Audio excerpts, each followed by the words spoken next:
Welcome to updated chartered accountant channel. Like कर दीजिए और सब्सक्राइब कर दीजिए।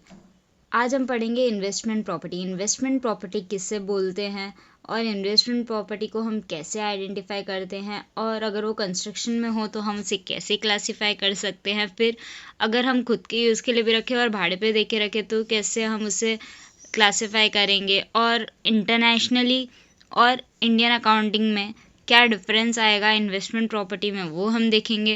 और उसके रीजंस क्या है वो हम जानेंगे। फिर स्पेशल डिस्क्लोजर देना होगा ताकि हम मैचअप हो सके इंटरनेशनली, ये भी हम जानेंगे।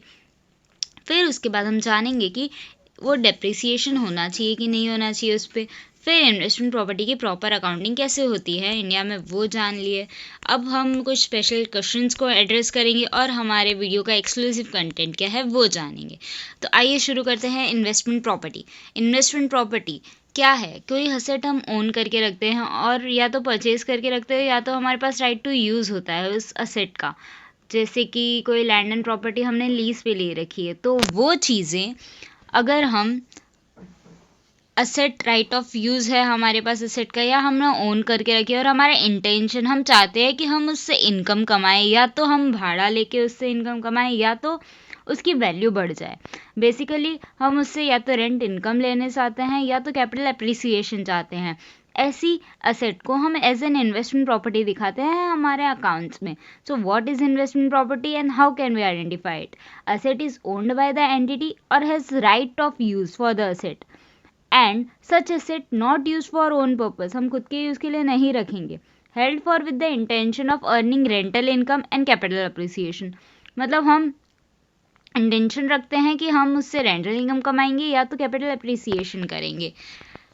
ठीक है, ये हुआ हमारा पहला पॉइंट। दूसरा पॉइंट क्या है? इफ प्रॉपर्टी अंडर कंस्ट्रक्शन और vacant property then how it is classified.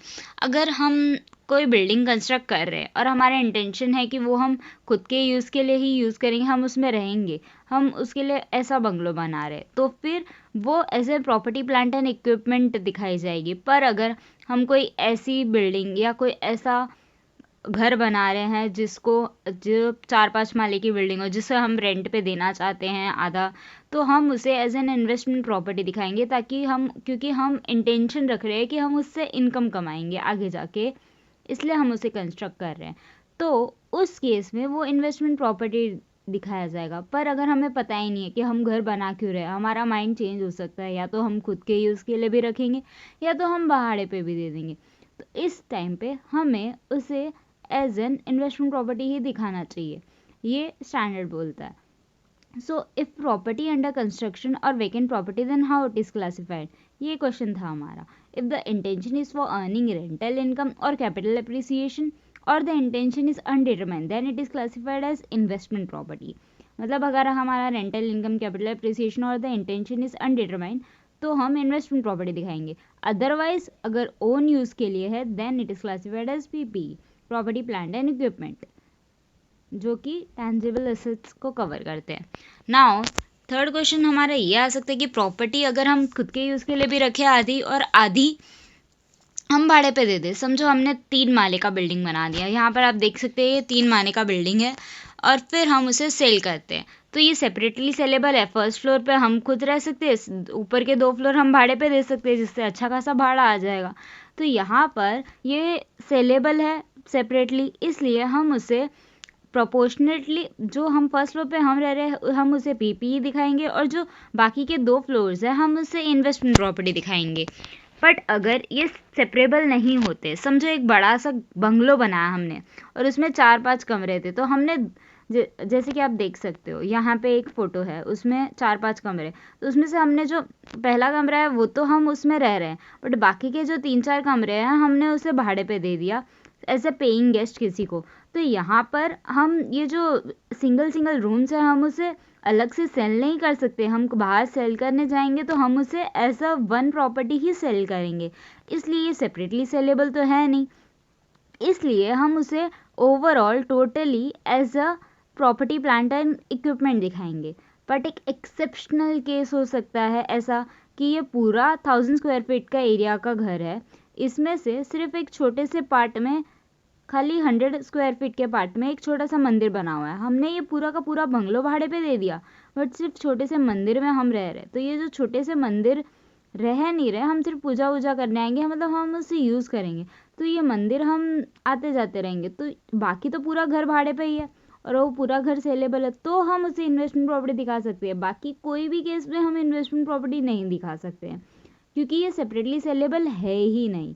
अगर सब्सटेंशियल पार्ट, इनसिग्निफिकेंट पार्ट हो कोई भी इन्वेस्टमेंट का, तो हम उसे एज एन इन्वेस्टमेंट प्रॉपर्टी दिखा सकते हैं हमारे ओन यूज़ का।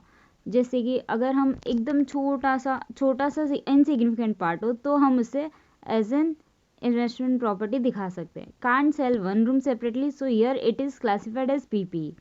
तो ये यहाँ पे आप देख सकते हो कि ये सेपरेटली सेलेबल नहीं है, इसलिए इसे पीपी दिखाएंगे। But exception if any own use component is insignificant, या मतलब खुद का हम जो यूज़ करेंगे वो कंपोनेंट काफ़ी छोटा सा है, काफ़ी इनसिग्निफिकेंट है, then can classify it as an investment property, तो हम उसे एज एन इन्वेस्टमेंट प्रॉपर्टी दिखा सकते हैं। ठीक है, ये हुआ second point. Now third point, accounting, ये हुआ थर्ड पॉइंट। अब हम देखेंगे fourth point, accounting different from international accounting standard with respect to Indian accounting standard AS 40। अब इंटरनेशनली अकाउंटिंग अलग होती है इस चीज़ की, और यहाँ पे अकाउंटिंग अलग होती है इंडिया में। तो फेयर वैल्यू मॉडल, जो कि कॉमनली हम यहाँ पे इंडिया में रिवैल्यूएशन मॉडल ऐसा बोलते रहते हैं, तो ये वो क्या होता है कि फेयर वैल्यू मॉडल इंडिया में अडॉप्ट ही नहीं कर सकते, बल्कि वो सिर्फ और सिर्फ इंटरनेशनल अकाउंटिंग स्टैंडर्ड में अडॉप्टेबल है। ठीक है, वो हमको ऑप्शन नहीं दी जाती है कि हम कॉस्ट मॉडल फॉलो करें या फेयर वैल्यू मॉडल फॉलो करें, बट इंटरनेशनली ऑप्शन दी जाती है कि फेयर वैल्यू मॉडल पे वैल्यू करो या तो कॉस्ट मॉडल पे वैल्यू करो। ऐसा क्यों? क्योंकि इंडिया में ये फेयर वैल्यू मॉडल क्यों नहीं यूज होता, उसके मेनली दो रीजंस है। पहला, ये the main reason is that as compared to the western countries, their land and building values are easily determinable, whereas for in our India, although there are some website Magibricks or some other जिससे हम value निकाल सकते हैं, through which we can get the fair value of urban areas easily, but there are still underdeveloped villages in India. यहाँ पर बहुत छोटे छोटे गांव हैं जहाँ पर fair price of such localities का निकालना पॉसिबल ही नहीं है, बहुत बहुत मशक्क़त करनी पड़ेगी तब जाके निकलेगी। इसलिए एक तो ये रीज़न है कि इंडिया में सब प्रॉपर्टी, सब लैंड की वैल्यू निकालना इजीली पॉसिबल नहीं है, और दूसरा ये कि इंटरनेशनल अकाउंटिंग स्टैंडर्ड में ना जब अकाउंटिंग होती है, तो ये जो फेयर वैल्यूएशन की वजह से जो भी चेंज इन अमाउंट होता है, इंक्रीज या डिक्रीज, वो हम डायरेक्टली PNL में डाल देते हैं वो लोग, बट हम तो नहीं डाल सकते क्योंकि वो हमारे लिए तो अनरियलाइज PNL है, प्रॉफिट या लॉस है, तो हम उसे PNL में डालने का नहीं फॉलो करते हैं, बट इंटरनेशनली उसे PNL में ट्रांसफ़र कर दिया जाता है। तो ये थे दो डिफरेंस या रीज़न जिन वजह से इंडियन में ये फेयर वैल्यूएशन मॉडल ऑप्ट करने के लिए ऑप्शन नहीं मिलता है हमें, वेरेज इंटरनेशनली हमें ये ऑप्शन मिलता है। अब आते हैं थर्ड लास्ट पॉइंट पे, special disclosure for fair value to give effect for international accounting standard and Indian accounting standard। तो अब हमने ये तो जान लिया कि internationally fair value model follow होता है, बट इंडियन अकाउंटिंग स्टैंडर्ड में तो नहीं होता है। तो हमें मैचअप करने के लिए हम क्या करते हैं ना कि हम उसे एज ए डिस्क्लोजर दिखाते हैं कि हमारी प्रॉपर्टी की ये फेयर वैल्यू है, ताकि हमारे रीडर्स भी इन्फॉर्म रहे और हम उन्हें दिखा भी पाएँ। जैसे कि investment property should be valued by the independent valuer, independent valuer उसे वैल्यू करता है using internationally acceptable techniques. Internationally जो टेक्निक एक्सेप्ट होती है ना वो यूज़ करता है वो। Also the assumptions and methods used also need to be disclose along with the fair value of investment property. तो यहाँ पे क्या होता है ना कि जो अजम्पशंस और मेथड्स होते हैं जो कि यूज़ होते हैं इन्वेस्टमेंट प्रॉपर्टी को वैल्यू करने के लिए, जो इंडिपेंडेंट वैल्यूअर वैल्यू करता है, वो भी डिस्क्लोज की जाती है नोट्स टू अकाउंट्स में। It is shown so that readers of the financial statements get informed. Now हम देखेंगे कि should investment property be depreciated. Yes, because of the matching concept. As rental income, rent income आई एक side से credit side, और दूसरे side पे हम एक्सपेंसेस दिखाएंगे डेबिट साइड पे, maintenance expense, depreciation expense and other expenses. ना अकाउंटिंग फॉर इन्वेस्टमेंट प्रॉपर्टी कैसे होती है, अकाउंटिंग फॉर इन्वेस्टमेंट प्रॉपर्टी कैसे होते हैं, अभी तक हमने समझा कि इंडिया में हम कॉस्ट मॉडल फॉलो कर सकते हैं। दूसरा ये कि उस पर डेप्रिसिएशन चार्ज होगा। तीसरा ये कि डिस्क्लोजर हम देंगे फेयर वैल्यू का, ताकि हम मैचअप हो सके। चौथा ये कि अजम्पशंस और methods use for fair valuation वो भी हमें दिखाना पड़ेगा। फिर अगर फेयर वैल्यू नहीं दिखाया तो हमें रीजंस बताने पड़ेंगे कि क्यों हमने फेयर वैल्यू नहीं दिया। ये था हमारा exclusive content for investment property. अब ये था हमारा इन्वेस्टमेंट प्रॉपर्टी की अकाउंटिंग और उसके बारे में कुछ इन्फॉर्मेशन। अब हम जानेंगे कि एक्सक्लूसिव कंटेंट था क्या था इस वीडियो का। In international accounting standard a fair valuation model followed as per the option available. मतलब जब भी हमने फेयर वैल्यूएशन मॉडल फॉलो किया इंटरनेशनली, तो जो इंक्रीज या डिक्रीज होगा वो जाएगा directly to PNL in the value. But अगर इंडियन अकाउंटिंग स्टैंडर्ड फॉलो हुआ तो फेयर वैल्यूएशन मॉडल तो फॉलो कर ही नहीं सकते, पर हमें हमेशा कॉस्ट मॉडल फॉलो करना पड़ेगा और हमें डिस्क्लोज करनी पड़ेगी फेयर वैल्यू। और वो फेयर वैल्यू कैसे डिटरमाइन, कौन से मेथड से, कौन से अजम्पशन से, वो भी हमें बतानी पड़ेगी। तो यही एक्सक्लूसिव कंटेंट था कि इंटरनेशनली कैसे अकाउंटिंग होती है इन्वेस्टमेंट प्रॉपर्टी की, और इंडिया में कैसे अकाउंटिंग होती है, और उसके रीजंस एंड ऑल।